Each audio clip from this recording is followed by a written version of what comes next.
কি গো গিন্নি, কোথায় গেলে? জলদি করে দুটো খাবার নিয়ে এসো তো। সেই সকালবেলা না খেয়েই জমিতে কাজ করতে চলে গেছি।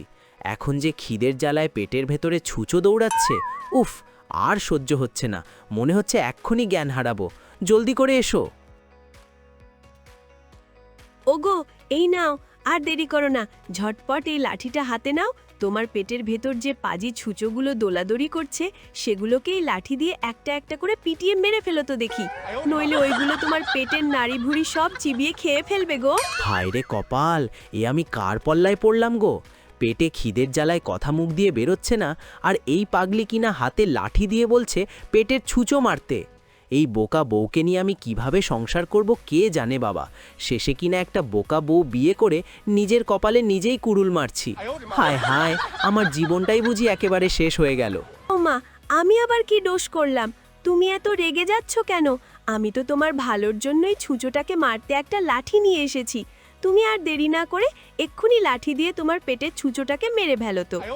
লাঠি দিয়ে আমার পেটে ছুঁচো মারতে হবে না গো, ওই লাঠি দিয়ে আমার মাথায় একটা বাড়ি দাও, আমিই মরে যাই। হায় রে, পেটের খিদের জন্য আমি কথার কথা বলেছি পেটের ভেতরে ছুঁচো দৌড়াচ্ছে, আর তুমি কিনা সেই ছুঁচো মারতে লাঠি নিয়ে এসেছো। তোর ছাতা, আমি আর বাড়িতেই থাকবো না, আমি এই গেলাম। ওগো, এই অকাল বৃষ্টিতে ভিজে যে শেষমেশ সর্দি জ্বর বাঁধাবে, অন্তত এই ছাতাটা তো সাথে নিয়ে যাও। আরে রাখো তোমার ছাতা, খিদের জ্বালায় পেট হচ্ছে ভাজা ভাজা, আর তুমি কিনা নিয়ে এসেছো ছাতা, যত সব।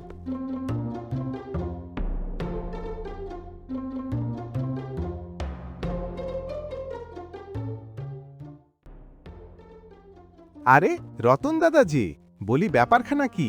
এই তো মোটে 10 মিনিট আগে দেখলে হন্তদন্ত হয়ে বাড়ির দিকে ছুটলে, পেটে নাকি সইছে না, রাক্ষুসে খিদে পেয়েছে। তা খাওয়া দাওয়া কি হয়ে গেল? মুখখানা তো চুন হয়ে আছে। আর বলো না দাদা, এই বোকা বউকে বিয়ে করে পড়েছি এক বিপদে।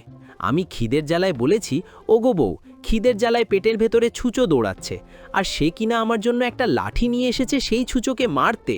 এসব কি বলছো তুমি দাদা? আরে দুনিয়াতে এরকম বোকা হয় নাকি গো? তাই বলতে হবে রতন দাদা, তুমি একটা ভালো বউই পেয়েছো, আর ভালো বউটা হলো বোকা। হাসো হাসো, পরের মন্দ দেখে হাসা তো খুব সহজ। যখন নিজের ঘাড়ে পড়বে তখন হাড়ে হাড়ে টের পাবে যে বোকা বউ নিয়ে সংসার করা কত বড় জ্বালা। বুদ্ধিমতী বউ হলে বড়জোর দু কথা শোনায়, কিন্তু এই বোকার কবলে পড়লে তো প্রাণটাই যাবে। আমার গিন্নি হলে তো বলতো, ছুঁচো যখন ঢুকেছেই তখন ওটাকেই চিবিয়ে খেয়ে নাও, ভাতের খরচ বাঁচবে। দুঃখের কথা কাউকে বলাই বৃথা।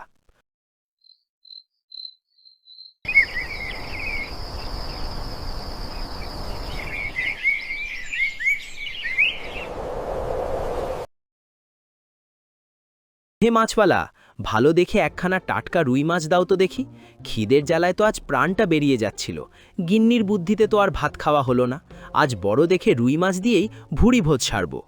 আরে রতন দাদা, আসুন আসুন, একদম টাটকা রুই আছে। আজ কপাল ভালো আপনার, একদম ডিম ভরা মাছ পাবেন। ঠিক আছে দাদা, দাও দেখি একখানা মাছ। এক্ষুনি দিচ্ছি, তবে বড়টা হলো 200 টাকা আর ছোটটা হলো 100 টাকা দাম। এখন বলুন আপনাকে কোনটা দেব? আরে বড় রুই মাছটাই দাও, ছোট মাছের স্বাদ কেমন একটা ভালো লাগে না।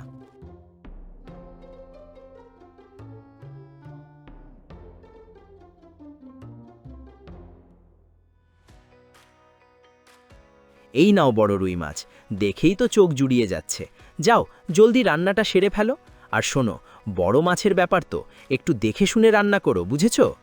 দেখে শুনে রান্না করব? আচ্ছা ঠিক আছে, আপনি কোনো চিন্তা করবেন না, আমি দেখে শুনেই রান্না করব। দেখবেন আপনার খুব পছন্দ হবে। উমা, দেখো দেখি, আমি একদমই ভুলে গেছি, আমাকে যে উনি মাছ দেখে শুনে রান্না করতে বলেছিলেন, আর আমি কিনা না দেখেই মাছ রান্না করছি। না না, এখন আমি সারাটা সময় মাছ দেখে শুনে রাখব। উ থু থু, এ কি? তুমি এসব কি রান্না করেছো? এগুলো কি মানুষে খায়? কেন গো, কি হয়েছে? মাছ রান্না বুঝি ভালো হয়নি? এটাকে তোমার মাছ রান্না বলে?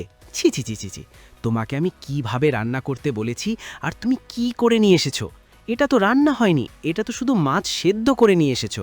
নুন নেই, ঝাল নেই, তেল নেই, এমনকি হলুদ পর্যন্ত দাওনি। ও মা, তুমি তো বললে এভাবে রান্না করতে, আমি তো শুধু তোমার কথা মতোই রান্না করেছি গো। আরে আমি কি তোমাকে বলেছি নুন তেল ছাড়াই শুধু মাছ সেদ্ধ করে নিয়ে এসো? কেন? তুমি তো বললে আমাকে দেখে শুনে মাছটা যেন রান্না করি, আর আমি তো তোমার কথা মতো চুলোয় মাছ বসিয়ে দিয়ে সারাক্ষণ দেখে শুনে রান্না করলাম। এখন যদি মজা না হয় তাহলে কি আমার দোষ? ঘাট হয়েছে আমার, তোমাকে মাছ রান্না করতে বলাই আমার বেশ ঘাট হয়েছে গো। এই শোনো, তুমি আজই তোমার বাপের বাড়ি চলে যাও। আমি তোমাকে এই বাড়িতে আর একটা দিনও রাখবো না। যাও এখান থেকে। এ কি গো রতন দাদা, সবসময় তোমাকে মন মরা দেখছি যে, তা কি হয়েছে? আর বলো না মদনদা, বউকে ছাড়া একদম ভালো লাগছে না। বউটাকে দেখছি না, তাই আমার মন খারাপ। সে যাই বলো রতনদা, তোমার বউটা বোকা আছে বলেই তুমি ভালো আছো। করিম ভাইয়ের চালাক বউ তাকে সারাক্ষণ নাকে দড়ি দিয়ে ঘোরায়, সেই হিসেবে তোমার বউ অনেক ভালো।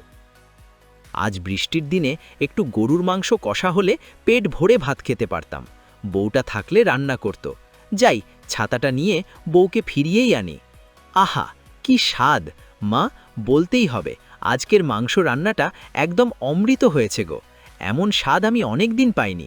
খিদের জ্বালাটা আজ একদম মিটে গেল। খাও বাবা, পেট ভরে খাও। আজ বৃষ্টি নেমেছে দেখে কুসুমি জেদ ধরল যে আজ মাংস হবে। বলতে হবে বাবা, আমার মেয়ের কিন্তু রান্নাবান্নার কাজে বেশ বুদ্ধি আছে। তা মা, একটা অনুরোধ ছিল, আপনার মেয়েকে এই রান্নাটা যদি আরেকটু ভালো করে শিখিয়ে দিতেন। মানে সবসময় তো আর শ্বশুরবাড়ি এসে খেতে পারবো না।